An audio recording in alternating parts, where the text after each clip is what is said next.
então, ele acompanha esses processos de licenciamento que afetam a área de jurisdição da nossa superintendência, no caso São Paulo, atua como ponto focal entre as outras divisões da superintendência de LIC, dando suporte técnico e administrativo, por exemplo, na realização das audiências públicas. Mesmo que o processo não tenha sido descentralizado, né, para o núcleo de São Paulo, a gente vai dar um apoio quando eles forem realizar uma audiência pública em São Paulo, né, eles vão vir para cá, a gente vai dar esse apoio.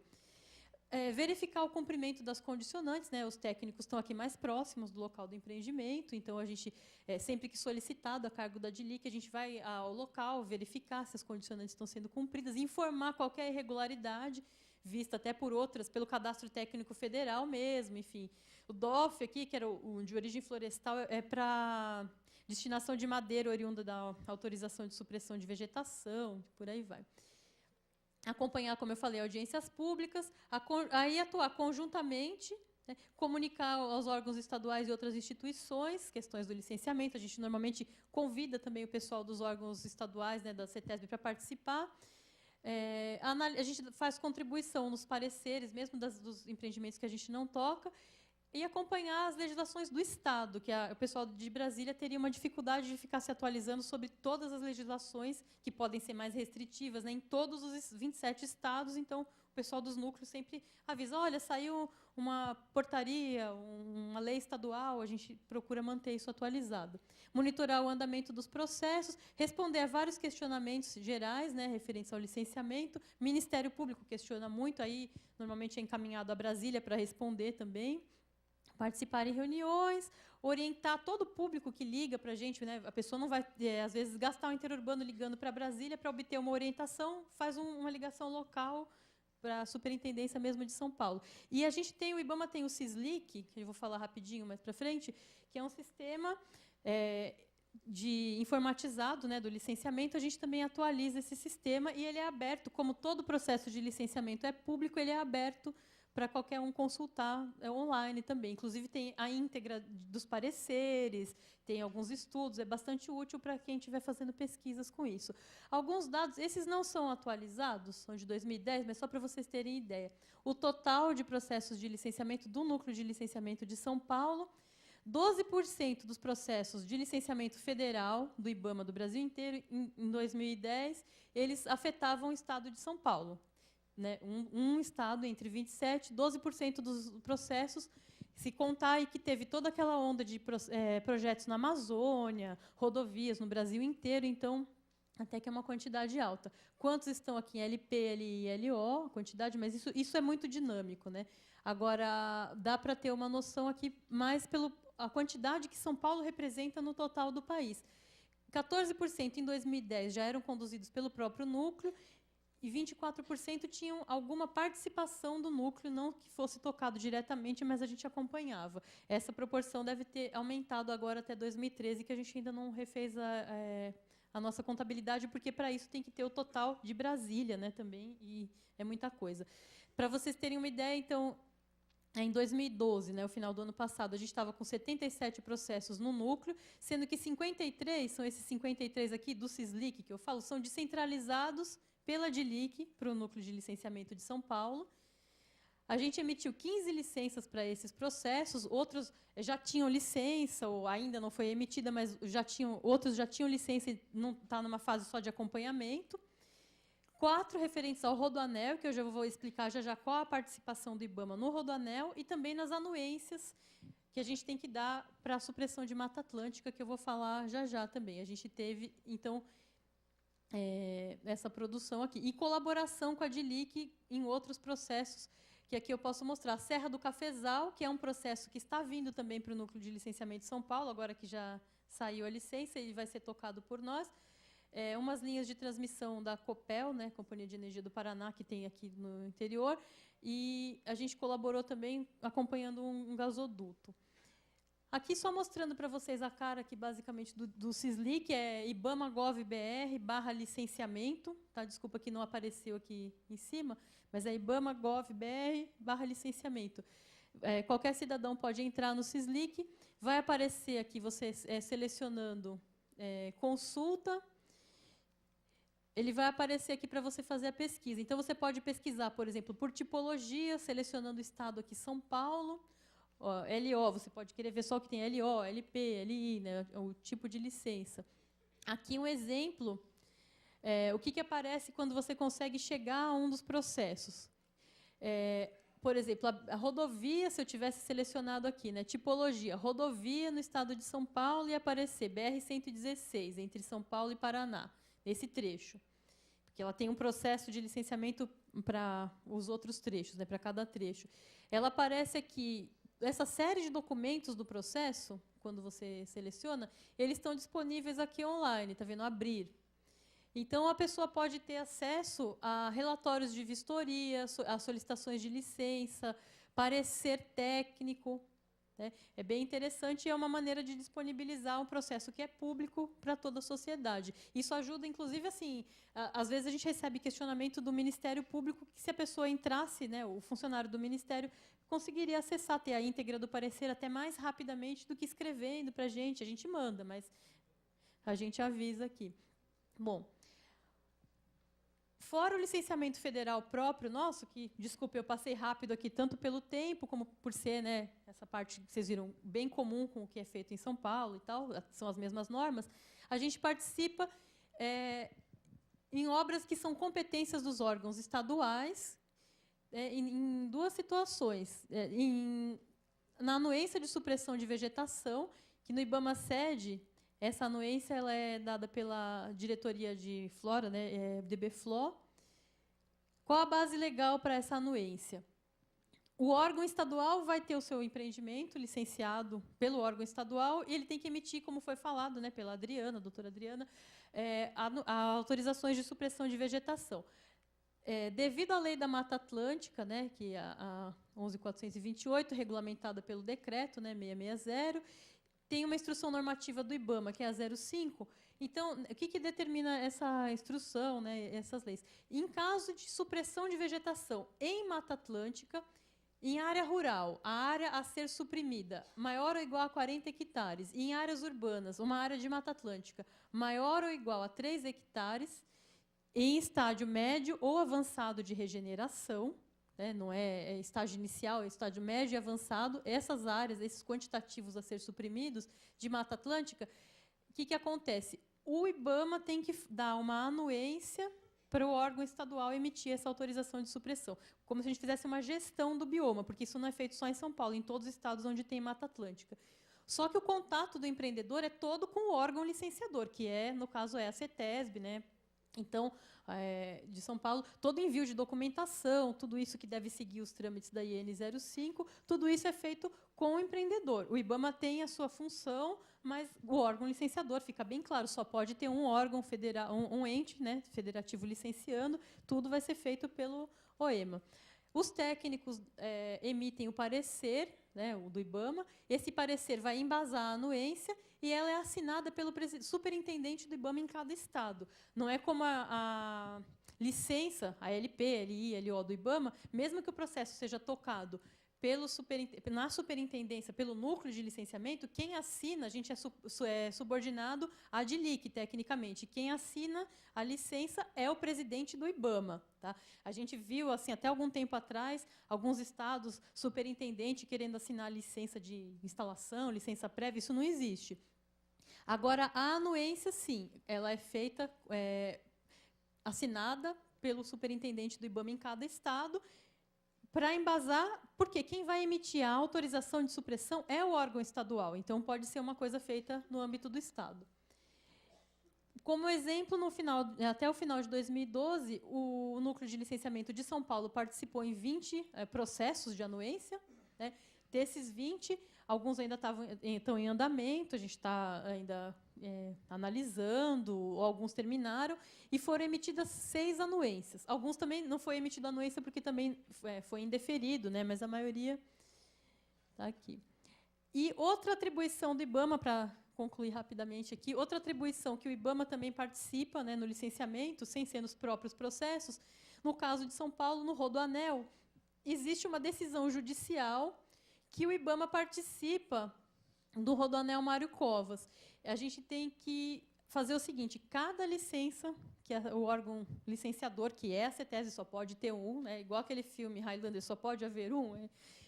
Quem licencia é a CETESB. Cada licença que a CETESB emite, o IBAMA tem que emitir um parecer que a CETESB tem que levar em consideração, né, de maneira vinculativa. Então, vinculativa à participação. Essa ordem judicial, o que ela determina? Desculpa que eu não estou com o número dela aqui, mas quem quiser a gente pode passar depois. Ela determina que o IBAMA tem que se manifestar apenas em relação a 3 temas. Terra indígena, que é competência federal mesmo, terra indígena, porque no caso do trecho sul do Rodoanel, por exemplo, tinha terra indígena, no trecho oeste também, né? Nos outros trechos não, ou pelo menos a FUNAI não se manifestou dizendo que tinha, apesar de ser consultada reiteradas vezes. O bioma Mata Atlântica, então a parte de fauna, de flora, de Mata Atlântica, né? de água e tal, e a reserva da biosfera do Cinturão Verde da cidade de São Paulo, que tem, né, aqui na cidade de São Paulo, só quanto a esses 3 temas. Então, aquelas questões bem polêmicas do Rodoanel, desapropriação, remanejamento de populações, tudo isso não é o IBAMA que tem que ver, a parte socioambiental, somente esses 3 temas. Qual que é o histórico hoje?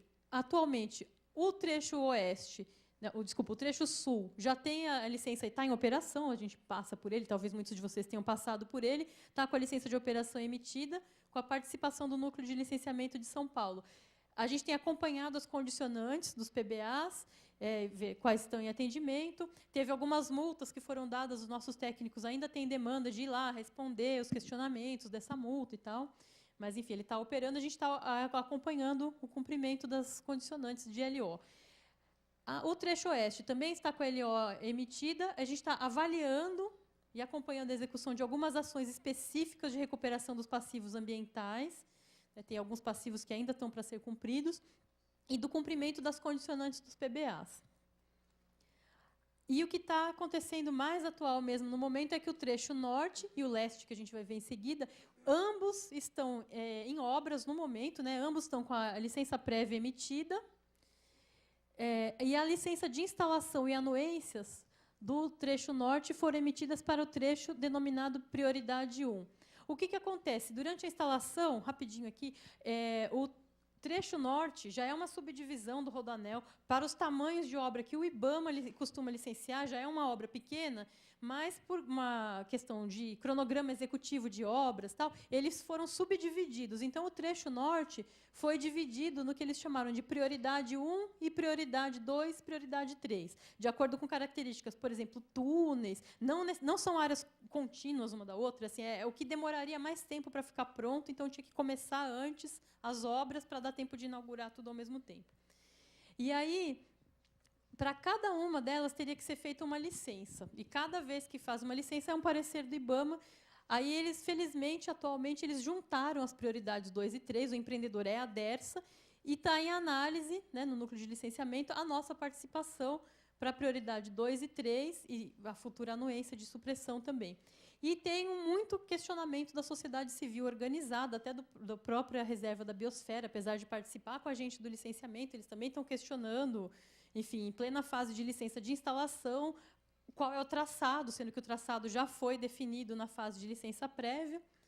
E no trecho leste, a mesma coisa, ele já está com a licença prévia emitida, esse foi mais fragmentado ainda, eles foram divididos em 10 lotes, né, para a execução da obra, e foram emitidas LIs até o momento para os lotes 1 a 3 em 2011, 4, 5, 6, 7 e as respectivas anuências, né, em 2012.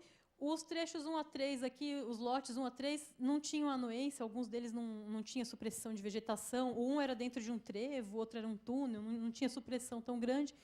Os outros tinham supressão, então também teve que fazer a anuência. E tudo a mesma equipe do IBAMA tendo que se manifestar. E na etapa atual, foi recentemente concluído o parecer da licença de instalação para os lotes 8, 9 e 10, graças a Deus juntaram pelo menos 3 em um só. E esses parece que saiu há pouco tempo, né, a LI do trecho leste também, os últimos lotes. Foi emitida também a anuência.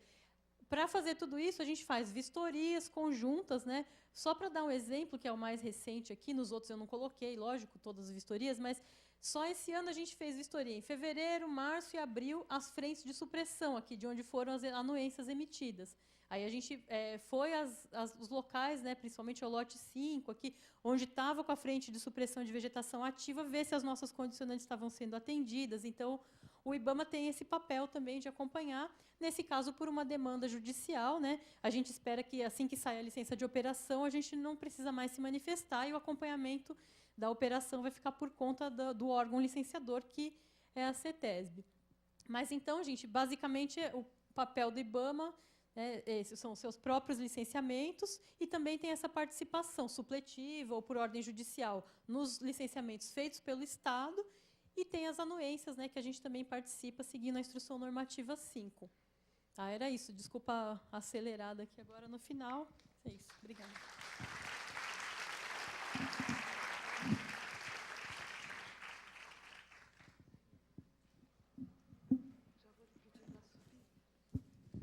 Bem, eu gostaria de convidar os palestrantes. Vamos compor a mesa para a última sessão de perguntas e respostas. Doutora Ander, doutora Leila, doutora Tatiana.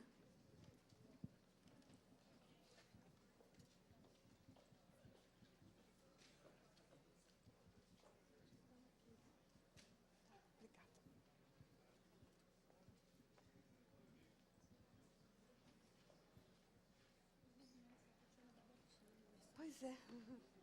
Deixa eu sentar do lado de cá. Acho que fica melhor. Por favor, senhor, senta aqui. Eles já vão trazer.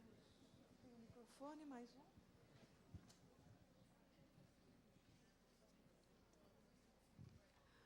Bom, nós faremos a sessão de perguntas como na parte da manhã, onde cada palestrante responde uma pergunta, né? Vamos dedicar cerca de 20 minutos para essa sessão. Tá? Antes de começar, e depois nós faremos aqui, convidaremos vocês para um café de saída. Eu gostaria só de convidar vocês que lá na ABS, na sede da ABS, aqui na Eugênio de Medeiros, nós estamos fazendo, todos os meses, uma palestra na parte da tarde, no período das 15 até as 17 horas, que é sobre a atualização do marco legal. Então, são novas legislações e regulamentações que saem, e nós levamos as pessoas que participaram dessa regulamentação para divulgação.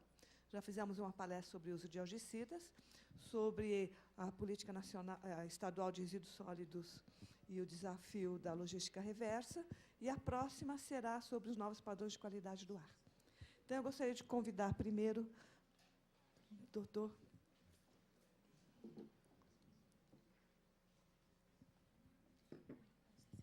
Para a primeira pergunta sua.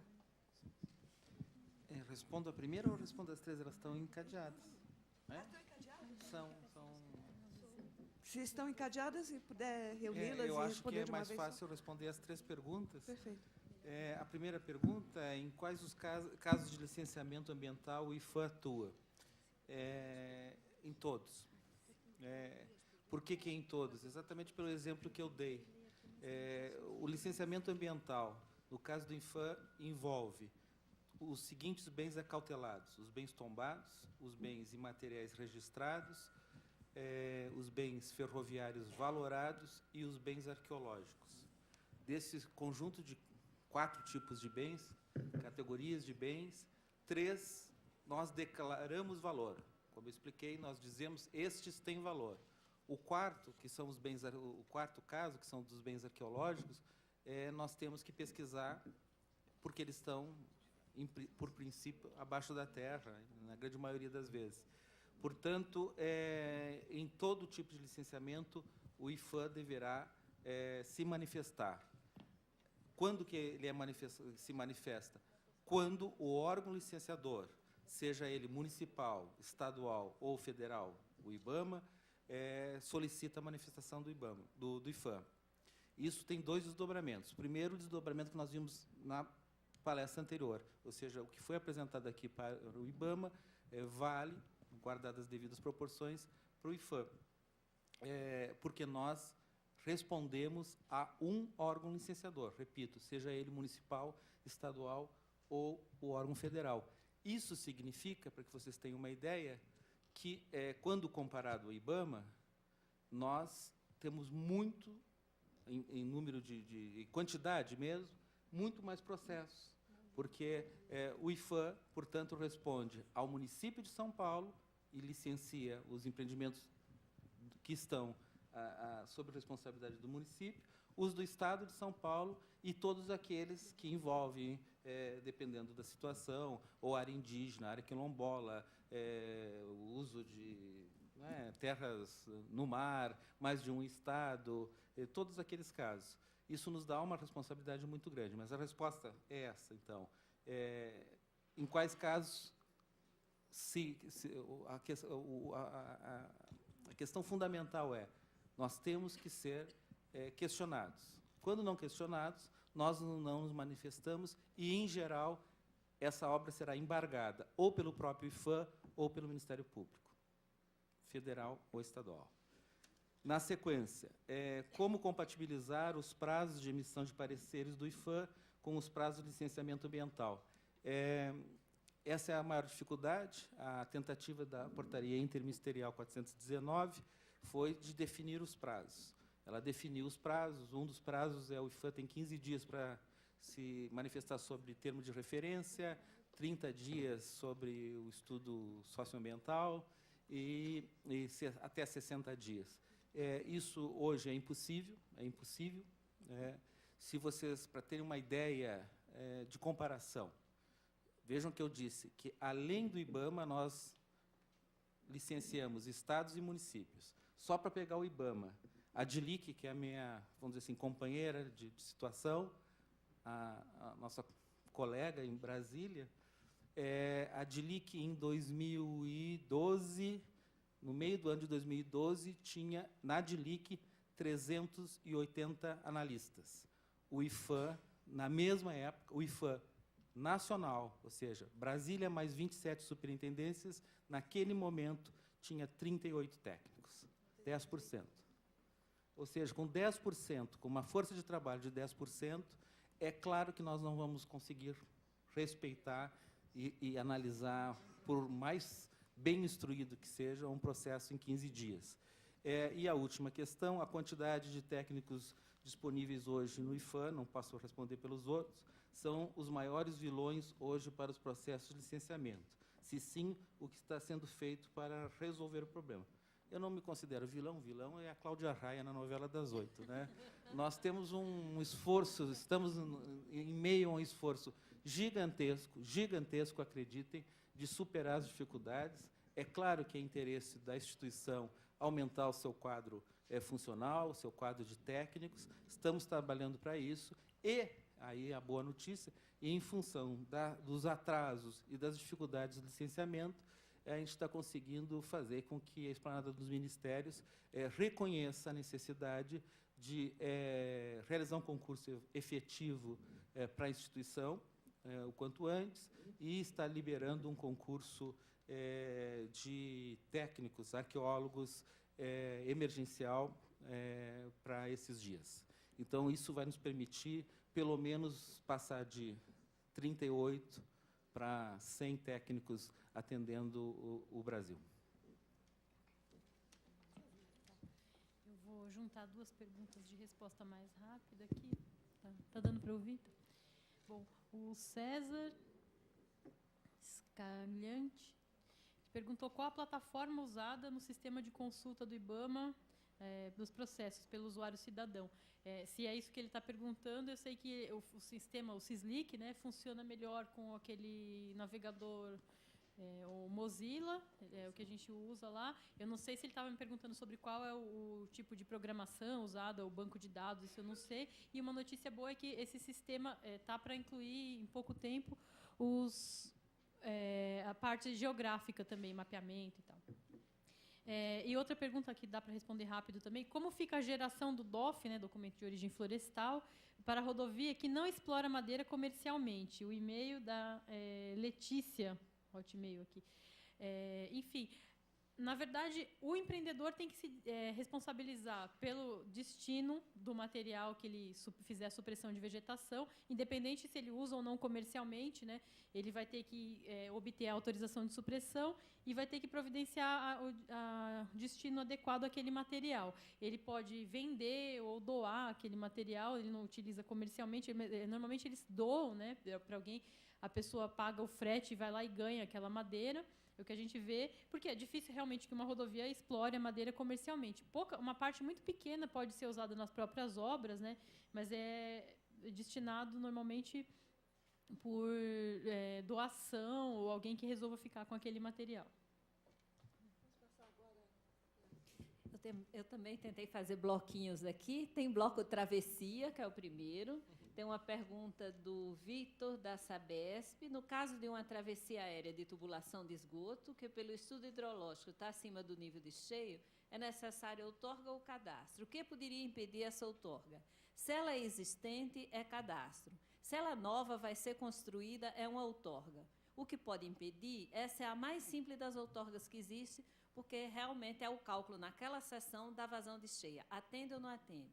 Impedimento. Por exemplo, se você está num rio, como o Tietê, onde possa ter uma hidrovia, é necessária uma manifestação do Departamento Hidroviário para saber se vai ter interferência ou não, aí sim, com a questão da hidrovia. Alguma análise em relação a qualquer outra obra, inclusive as obras do DAE, por exemplo, previstas para o rio Tietê, ou a licença ambiental. Então, no geral, é a mais simples das outorgas que existe, é a travessia. Impedimento, se for ou pela área ambiental, por alguma restrição, ou por interferir em alguma obra do próprio DAE ou de algum outro usuário, como, por exemplo, uma hidrovia.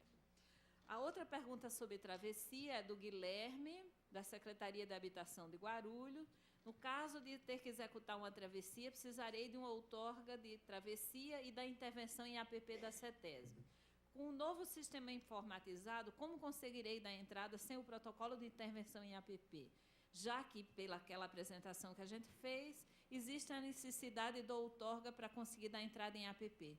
Guilherme, não é isso. O que a Resolução 1 prevê é que você primeiro obtenha a outorga prévia, que é aquela outorga de implantação. Para a outorga de direito de uso, depois de você ter a ALP, a LI, é que você vem ao DAE com essas duas licenças, mais o protocolo de interferência em APP. Então, você vai ter, sim, primeiro, a outorga de implantação. O outro bloco, a Flávia Madruga, da Secretaria do Verde do Meio Ambiente, Prefeitura de São Paulo, pergunta por que as águas de chuva, os lançamentos de água de chuva, não são considerados, não estão sujeitos à outorga. Eu não vou ler a pergunta toda, porque ela é longa, mas é o seguinte. Flávia, outorga, ela é relacionada a recurso hídrico. A diferença legal é água, é o corpo de água em seu estado natural, sem uso. A outorga, ela é só para recurso hídrico. É você... Então, eu vou lê-la inteiro, tá? Sim, com certeza.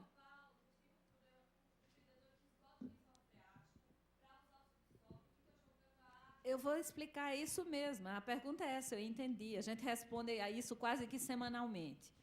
A água, se não tem uma utilização, se essa água do rebaixamento do lençol, por exemplo, o empreendedor, digamos um condomínio, ela reservar essa água numa caixa, num reservatório, e utilizar isso, por exemplo, para lavagem de calçada, para a água do jardim, está associada a um uso. Ela deixa de ser água subterrânea e passa a ser recurso hídrico sujeito à outorga. Agora, se há o afloramento do lençol e ela é jogada na galeria de água pluvial, não tem uso associado. Então, outorga de recurso hídrico com uso associado. Simplesmente o rebaixamento e o lançamento dessa água na galeria de água pluvial, ela não está sujeita à outorga. Então, um caso tem outorga e outro não, ok? A outra pergunta diz respeito a se é obrigatório o pedido de outorga para infiltração de efluente em solo. Não, não existe outorga de efluente em solo. Aí ele é apenas sujeito ao licenciamento ambiental, não à outorga, ok? Aí tem um outro bloco, que são duas perguntas diferentes, que é a Valéria Stefani, como da Sabesp, como da E encara a outorga sazonal? Não seria uma alternativa em alguns casos? Com certeza. Valéria, hoje nós damos outorga sazonal para todos os irrigantes, porque ninguém utiliza água o ano inteiro, e qualquer empreendedor que queira solicitar outorga por períodos diferenciados, ela pode fazer isso e é publicado assim. A partir da implantação da cobrança pelo uso da água, por exemplo, principalmente o setor mesmo de saneamento, que a gente dava outorga pela máxima para 10 anos,